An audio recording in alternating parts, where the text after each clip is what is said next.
One minute we looked out and the water wasn't bad, and the next minute we live in a trailer just up here, or did.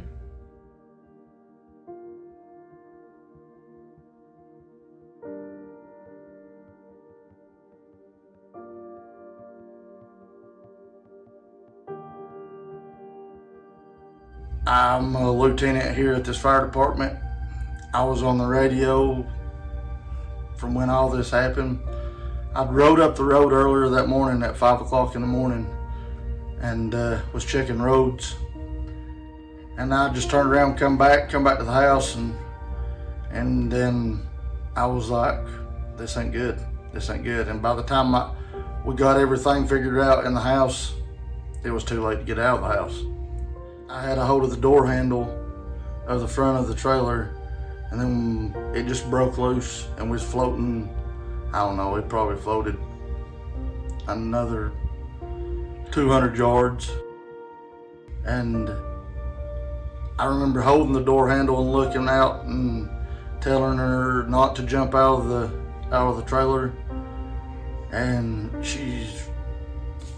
It was just the good Lord. Yeah. That's all it was. It was the good Lord. I remember going from one side of the house to the other, and my back going through the wall.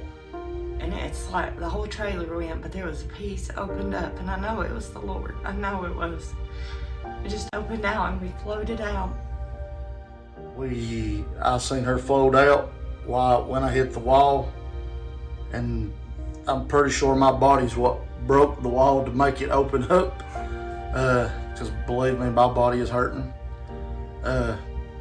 And when she started floating out, I grabbed a hold of her arm and we come out of the trailer, and we floated, like I said, 300 or 400 yards, and she kept screaming, we're gonna drown. And I was like, no, we're not gonna drown. If we're gonna drown, we're gonna drown together. And I grabbed a hold of a barbed wire fence, like down next to our neighbors, and then my husband. I pushed her up where she could get up out of the water and be on solid ground. We pulled herself up, set up on this porch of this people's house that wasn't flooded yet, or it never did flood, thank God. That was all God.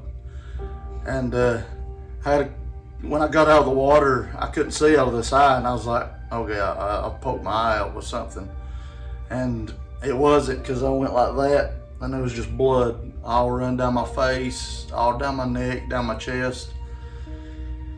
And then we got her on the porch and she started shivering, and I knew I had to do something.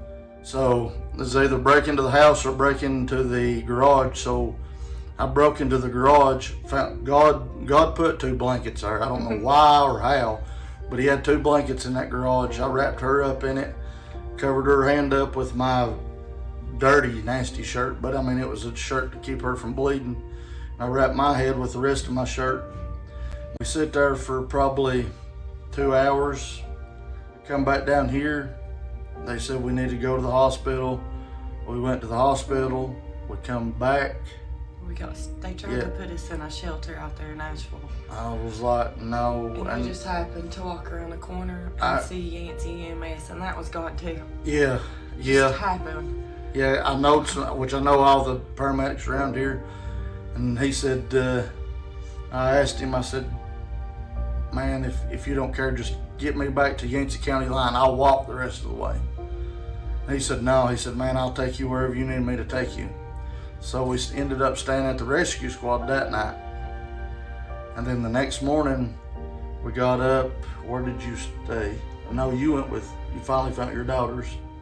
Yeah, we have 3, well, we have 5 altogether, but the 3 littlest ones are 12, 13, and 16, and they just happened to be at friends that night. They just happened to go. My oldest one, my 16-year-old, she was almost to come home with me that night, and her friend called and asked her if she wanted to come watch a movie, because she wouldn't have made it. No. She wouldn't have made it. Because our house is from one end to the other, it's like in 10 different pieces. I walked back into Pensacola myself, and I had a lot of people ask me, why would you walk back? To help. This is our home. It's our family. Not only our friends are our family here. Yeah, I can't leave my boys. and that's just me. Even though I'm busted up, my knee's killing me, I do what I can do to help them. Anything I can do to help them. Now, I mean, even though we don't even have a home, it doesn't make no difference. We have nothing. But we have each other. Yeah, we have God. I lost the best friend I ever had. Yeah. She was a cop in Madison County, and she got washed away. Well, a log hit her while her son was trying to pull her across, and when he was pulling her across, the log come down and just killed her. And that's hard on her, because I mean, that's like, since we were kids. Yeah. I talked to her every night. Yeah, they was really close. She had a grandbaby on the way. Yeah.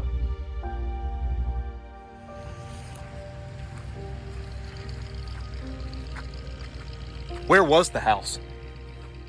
You see where that pine tree is? That's where that phone pole and that pine tree is? Yeah. That's where it was. And it came all the way this direction. Yeah. This right here is where me and my wife was standing. Well, this was what's left of the living room. This wall right here is what I hit and pushed us up underneath the house, and we washed out, but it was up there when it did it. Anybody want to tell me there ain't no God? They need to come see me, because I'll make a believer out of them. There is no possible way we should have lived. The dude that was across the creek that asked me if I was all right, he looked at me and he went like that. He said, "You should be dead," because there was a trailer that smashed into ours that flattened our trailer up against two trees. It's all God. That's all that is. Mm-hmm. He's got big plans.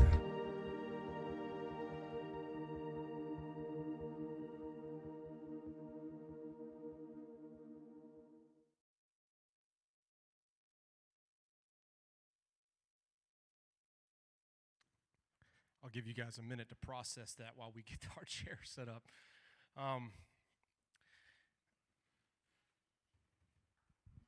Good morning, church family. For those of you guys who don't have any context for what you just saw, Brittany and I just got back from working with disaster relief in Western North Carolina for 2 months. That video was shot within the first week that we were there. And if I told you that wasn't the craziest story that I heard, it was every day. Every day we were hearing something different, something new, something that just would make your jaw hit the ground again. A lot of folks have asked us, how on earth did we get to Western North Carolina? How on earth did we end up doing what we did? And September 29th was our 17-year wedding anniversary.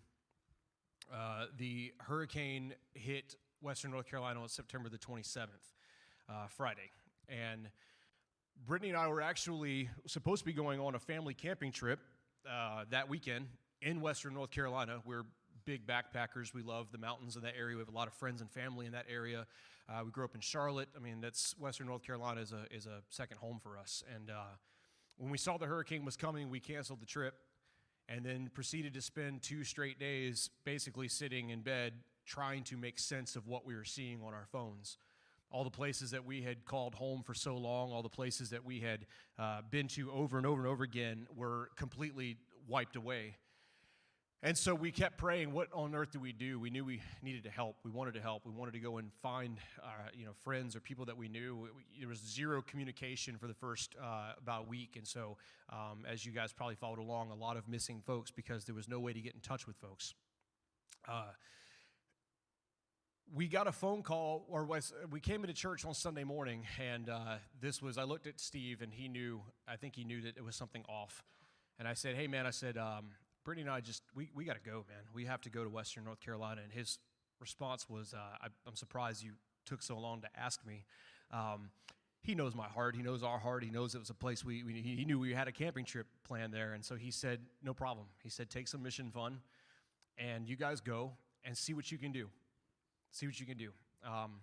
And so we started off by saying we're going to at least just go to try to find somebody. There's a buddy of mine who was in my wedding. I haven't seen him for like 12 years, and outside of just talking every now and then, I couldn't get a hold of him. And I knew specifically he lived in Burnsville, and which is where we were heading. And so our initial plan was to just go and find my friend. On the way there, as we prayed, where would God send us? We got a phone call from a guy that I was in ministry with for almost 10 years prior to coming to Essential. And he called me. He said, "Hey, man," he goes, "I heard you guys are en route." I said, "Yeah." He said, "I've got family in a community called Pensacola. There's no way in except for by ATV." He said, "I've got the directions on how to get there. Just know that they desperately, desperately need help. If there's any way you can get there, please go." I said, "I've got a four-wheeler on my trailer. We'll find a way to get there." So he, as best he could, he gave me directions on, because there's no, all the roads were, so what should have taken 6 hours took about 11 hours because of the way you had to navigate to get into places. And so what ended up happening was that we got to a location where we couldn't drive anymore. We had our car loaded up with supplies and our trailer loaded with supplies, and so we decided just to get on a four-wheeler, load up as much stuff into buckets on the four-wheeler as we could, and just drive. From the point that the car could no longer go to the point of the fire station was about 10 miles of destruction. And the only way we could find the fire station was to follow folks that knew the way to get to where we were going. And what happened was when we got there, we walked into a fire station full of people that said, "We thought the world had forgotten about us." 48 hours in and not one single person had come to help yet. They were all just sitting in a fire station trying to figure out where to go and what to do and how to find the ones that they could no longer find. And so what happened was that we delivered our supplies. We said, we'll check back in, and we decided to go and do some search and rescue with some local fire departments. And less than 24 hours later, we both looked at each other and said, "Do you feel like God is calling us back to Pensacola?" Like strongly calling us back to Pensacola. And so we got in the car and we drove back in, and we walked back into the fire station with the same people, the same looks of desperation, and we told them that we would stay as long as they needed and help any way that we can. We had the skills that they needed in that time. One of the main things was in a disaster type situation, it's really difficult to think for yourself. And so what we were able to offer immediately was a brain that worked and was able to assess what was going on. Leadership and organization, none of that existed. Phase one of our project there was what we described as getting our heads wrapped around what we were actually seeing. It took days to even think about putting a plan in action, because the reality was that nobody had ever experienced anything like this. And so to try to even wrap your head around what you were looking at and try to put any type of plan of action in place took a really long time. It's hard to understand exactly how widespread this damage was. I've got a video I want to show you really fast to kind of give some context to it. You can go ahead and play video 1 for me. This is the high water line on the Tow River. This is a split-level house that sits right across from the Tow River. You can see where the water line came up to. What I want you to see is not where the water line was, but where the river is. The river rose 40 to 50 feet and spanned about 3 football fields from what used to be just and this is one of 6 rivers in that area. Anything that was in this path, any of the roads, any of the houses, anything, the train tracks, any of that was wiped away completely, gone, washed down the river. Most people had to climb up mountainsides and sit and wait and see as all of their belongings and all of their homes washed away. To get into Pensacola, the roads that we had to travel, if you play number 2 to give you some context for what we were looking at, video 2, the roads were destroyed. The only way in and out was by dirt paths that used to exist beside the river, but everything that was travelable at one time had collapsed. And so when we said that there was no ability to get in via ATV, it was because there were impassable areas that most car clearances couldn't get through. And so this was a little bit later. There's a truck in front of us. You can see where they actually had made like a dirt road on the side and tried to flatten some paths down. But you'll see as it transitioned in a second, the only way to get in was to follow convoys of ATVs that knew where they were going, locals that were just trying to figure out where everything went and try to help in that way. As we begin to assess and realize what these people needed the most, we saw that there were big organizations that were showing up to take care of large-scale needs. But we started to think, how can we help on an individual basis? As Christians, one of the things that I take away from Scripture is when you read the book of Romans chapter 12, if you follow chapters 1 through 11, it's a summary of basically, in light of all the amazing things that salvation is for us, 1 through 11, chapter 12 says this is what our response should be as the church. This is how we interact with one another. This is how we be the church. How is the church the church? And so in Romans 12 at verse 15, it says, be happy with those who are happy and weep with those who weep. Brittany and I were rarely together through this process. I spent the majority of my time working logistics behind the scenes, but she was a consistent presence of Romans 12 in that firehouse. Her experience for the first couple of weeks was very, very different from mine. So the first few days were very chaotic. I got to meet people on the first day. We'd meet them on the side of the road, wherever they were, whatever they're hiking down from their house. Most people would hike 10, 15 miles, no shoes on, cat carrier on your side, whatever. If you had pets left, you brought them with you. I got to meet them, hear their names, hear their stories. So when we finally made like a transition to make Pensacola an area where we were going to serve consistently, it was easier to go in there because we already had established some relationships and built some trust with some of the community there. So we first set up it was a 3-bay fire station. We set up a logistics center, a medical hub with what we had, and like a supply. We split it up in 3 different areas. And the first couple of days, it was very overwhelming with whatever donations were in there. It was brought in from their own homes that were destroyed. Whatever they had left was covered in mud. You know, if they had shoes that would fit somebody, they would bring them in, give them to somebody else. So we would set up like a store. I called it Pin Mark because it was Pensacola, and I would greet everybody like you'd come to a grocery store, just to set like a little bit of normalcy. And you'd walk through. You can't really ask them a bunch of questions. You can't say, what do you need today? They need everything, and they can't answer that. They can't say, I need bedding. They need love. I guess that's what they would need first. So you have to be just you have to give them a little bit of normalcy back.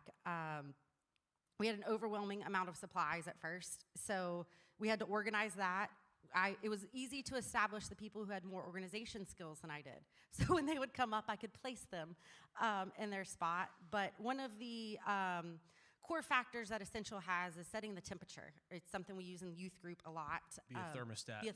Not a thermometer. So I really wanted to bring that in. And in Romans 12, it talks about how you want to grieve, you want to laugh. I was meeting people on their darkest days. When they would walk in, they are shell-shocked. They've either lost their loved one. I had a man that told me that he lost all of his pictures, wasn't going to see his wife again. Thought she passed away. She passed away 10 years ago, so lost pictures. You're meeting them on their absolute worst. And so it was to set that temperature there, and then taking care of the volunteers. Not that they did not want to do that. They want to rebuild their community. They want to do this, but they shouldn't have to do every step of it. They shouldn't have to rescue, be church on Sunday, set up the donations, all while they need to be at home, taking care of their own stuff that they lost, their own homes. Howard and Lisa were there every single day. First thing in the morning, I would hold Lisa's hand while the med person wrapped it, and just take her mind off of it for a little bit while they're pulling the barbed wire out. That was one of my greatest joys, those first. I can remember being right down the road from the fire station. You could literally hear Brittany laughing from a half mile down the road.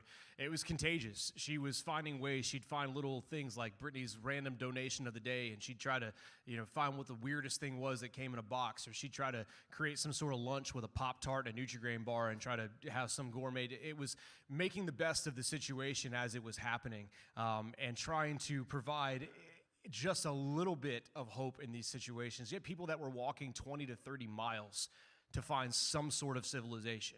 So when they came in and they were told they needed things, they can't just put that backpack on and walk back to their house. So it was organizing ways to be able to transport not only the individual, but all their supplies 20 miles back to where they lived. And so while Brittany was doing all of this in the firehouse, and I wasn't really seeing it, I heard about it. She told me about all the people she was training, and I was out preparing for what we called phase 2. If phase 1 was wrapping our heads around the destruction, phase 2 was the logistics and the groundwork for what do we do now. At this point, it was just a bunch of volunteers. There was no disaster plan. There was no EOP. The acting chief of the volunteer fire department was the 6th in line for this position. Everybody else had either retired or had been sent to another location to do their real jobs. And so this guy that was the acting fire chief all of a sudden was the 6th in line and did not have any desire to be in this position. It was volunteers. It was a bunch of locals trying to figure out what on earth do we do here. And so if Romans 12 is how we are to take care of one another, this disaster was a way for really the church to kind of show off.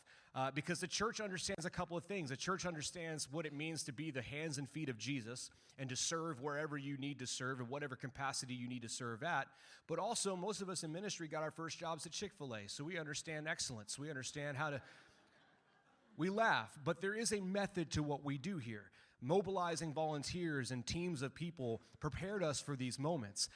There were so many moving parts in these first few weeks where search and rescue teams, recovery teams, work project teams, supply drop-offs. We had helicopters coming in, UTVs coming in, supply distribution, sending those out to people that couldn't get out of their homes, chainsaw crews to clean paths for us to be able to get to people's homes. All of these volunteer groups that were coming in needed organization and leadership.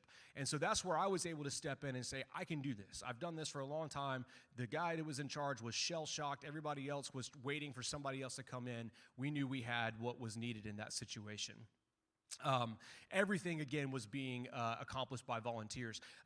In Romans 12, it also talks about how just as our bodies have many parts and each part has a special function, so it is with Christ's body. And so we are many parts of one body, and we all belong to each other.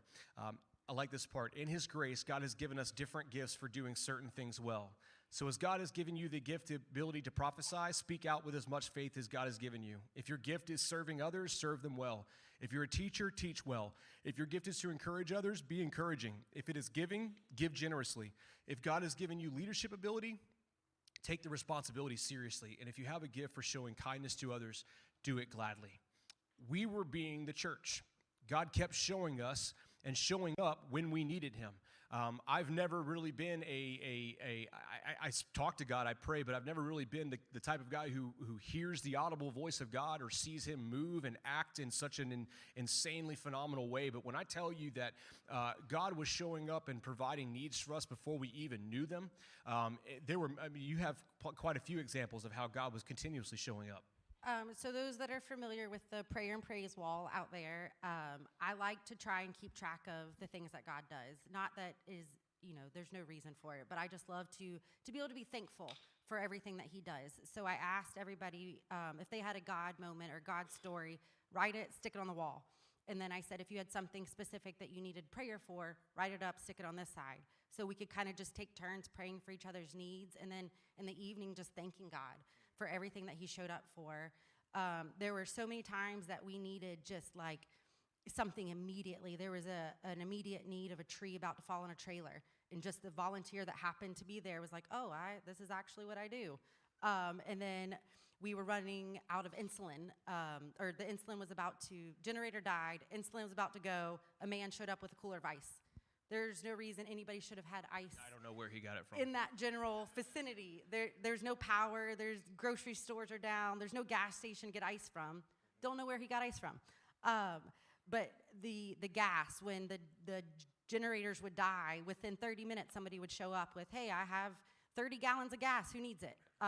So it was instantaneously. It was like God set the path before we would even know that we needed to pray for it. Yep.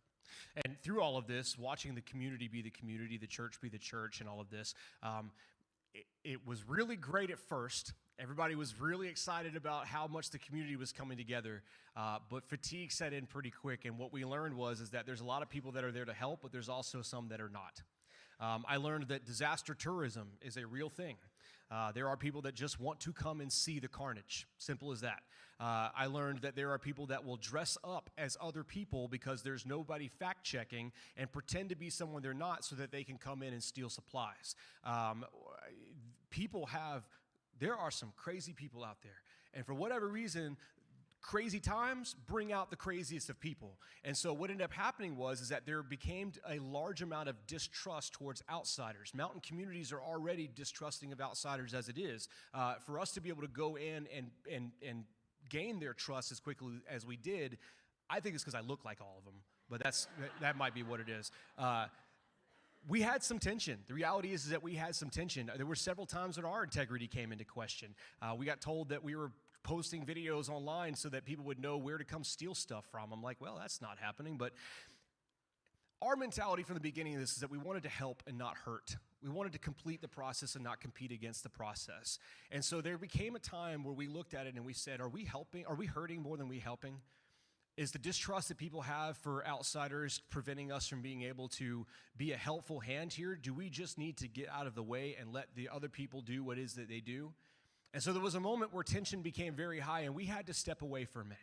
We had to go and we had to pray. You see Jesus do this a lot in Scripture. We had to get away, and which led us, as we stepped away for a couple of days and prayed for God's direction, it led us into our phase 3, which is where we're at right now, which is the rebuilding phase. Our ministry philosophy here at Essential Church is very different from other churches. We don't necessarily send teams of people to go and do mission work. We sponsor and resource people that are already doing good works in places. So if you know Pastor Eddie from our Nicaragua group, if you know Pastor Carmina, we have folks that are on the ground in areas, not only just in this city or in this country, but around the world, that have great organizations in place. And it doesn't make any sense for us to send a bunch of people to do something that they're already doing. They know the locals, they know the needs. We can send them money and they can just hire somebody locally, which then again puts money back into the economy. We send resources, but sometimes, in this case, we had to send people. And so for Brittany and I to go down there, I know that there was a lot of folks that wanted to go and hurt, and so we had to look at it and say, we can, if we want to, we can send teams of people. But the reality is that that's not what they needed. There were people coming from all over the place. It was a mob of people wanting to come and help, wanting to be a part of it. Matter of fact, look at the chaos of this video right here. This is what an average day looked like at the Pensacola fire station. And so helicopters constantly flying overhead. There was 2 or 3 landing in the field at any given time. There were volunteers on horseback. There were volunteers on mules. There was the National Guard. There were skid steer teams. There was the police department. There was the fire department. Everybody that owned a UTV and called themselves a redneck was coming in to help. It was more people than we knew what to do with. But what can we do to help in a situation like that, where it's just her and I trying to take what God has given us and apply it to this situation? Another philosophy here at Essential Church is that we remove every non-essential barrier between people and God. And what we found out early on is that there are non-essential barriers that exist in disasters, just like there are in churches. And so early on, we coined the phrase essential relief. We called what we were doing essential relief. We were removing non-essential barriers between people and hope. We learned that church division and family division and neighbor division, the Catholic Church doesn't want to help the Methodist Church, and this group has had a feud with their family for generations and generations, and so I'm not going to go help them. There were non-essential barriers that were literally tearing people apart from the inside out. We had to see all of this, but then through all of that, we also learned that by removing non-essential barriers, that love is contagious. And that's something that we see here at Essential Church all the time, is when you are the hands and feet of God, when you love people where they are and show them the love of God, and you don't categorize them and judge them and set them apart and hold them to an unfair standard, we learned that contagious love is a real thing. We watched people that from day one were bitter and sour and screaming. 2 or 3 days later, were out helping because they saw how much love was being shown in their communities. We saw as people came in and said, "Who are you? Why are you here? What are you doing?" That gave us opportunities to share the gospel. It gave us evangelism opportunities to be able to say, we're here from a church, and we are just here to share the love of Jesus. And it opened up so many incredible doors for us. Political division, militia groups, FEMA hunters, all of this was real. It was all happening. There were so many people coming in the name of, I'm here to save the day, and all they were doing was competing against one another. They were helping, or they were hurting. They weren't helping at all. Most disasters are large scale to small scale pretty quickly. You cover the large scale needs, you set up a system, and then it becomes just maintenance thereon. This was not the case. 67 days in now, and there still are vast amounts of people that are still homeless, that have no passable roads, that don't have power, food, any of these things. We knew that there was going to be a long-term need here in Western North Carolina, which is why we followed our mission philosophy, which was to partner with somebody else who was going to be a staple and something consistent and constant in that community. And so that's what led us to finding Mine Creek Church, which was a church that was right outside of Bakersville. We were able to go to them, and it turned out that they had some of the same ideas that we had as far as being able to put people in shelters. We were blessed with a full month of 75-degree sunny days after the hurricane. It makes no sense this time of year. But the cold weather was coming, and we knew it was coming, and we knew that we needed to get people in shelters fast. And so we were able to partner with Mine Creek Church, and Brittany and her incredible mind and the way it works, we were able to not only just put in place campers and shelters and tents being delivered, but with that, what we called welcome home kits, which was from the mind of Brittany, of all the things that they needed to make them feel normal again. It wasn't just food and water. It was bedding, it was sheets, it was clothing, it was shoes, it was pots and pans, a cooking surface, some sort of heat. When you don't have anything, you need everything. And so we were able to work with Mine Creek Baptist and partner with them, which is what ultimately set up a system that was left behind that is now being run with us not being there. Did you want to add anything about Mine Creek? We helped them set up the system. Brittany helped them set up the system, and they are currently running it. And so what's next for us in this process? The work's not over. There is still a lot to do. We're 68 days in, and there is still vast amounts of people that need help. We still get phone calls, believe it or not, even now in the middle of the night, from folks that found us on Facebook. One person was burning their hardwood floors to stay warm and said, I saw what you did. Can you help us? We had to put a partnership in place that was going to help them get to the next part of this. As much as we didn't want to leave, as much as we fought that leaving, that was hard. Walking away from that was hard. But compassion fatigue is a real thing. We learned that none of us are cut out to be a savior. None of us are. You can hold that, and the adrenaline and all of that was great while it lasted. But the second I let my body relax, I realized just how incredibly tired I was. Energy drinks will only take you so far. I learned that. The tank will run dry. Paul talks in Philippians 3:10. He says that I may know him and the power of his resurrection and may share his sufferings, becoming like him in his death. God spoke to me at one point when we were going through a lot of tension with other people, and I wanted to get angry and lash out. He said, if you're going to be like Christ, you're going to suffer like Christ. You can't be the hands and feet without taking a few nails. And so even though we had a lot of things that made us want to quit, a lot of things that made us want to step away, we kept going, we pushed through. But the compassion fatigue became very real. We were tired, and we just wanted to come home. But every day, we're still continuing. Every day, the church is still putting out trailers and putting out campers, and we've got work teams out. We were able to fight through all of these things, but we had to get away for a little bit. Even Jesus sometimes had to just get away and be able to just relax and think and pray about what comes next. And so what we want to do is we want to continue to send updates. The work's not over. We want to continue to let you know that we've, at this point, almost put out over 50 shelters to people through our partnerships with Mine Creek Baptist Church. And through all of this and coming home and having to take our hands off of everything and really looking back and looking at these stories, we have learned one very special truth. Y'all are really going to think Steve told me to say this, but he really didn't. When you think of our church philosophy, the life is about nothing more than your lasting relationship with Jesus Christ. When everything is gone in that minute, whether it's a natural disaster, an accident, somebody gets sick, whatever it is, when everything is gone in that moment, And there is only that one thing left, is your relationship.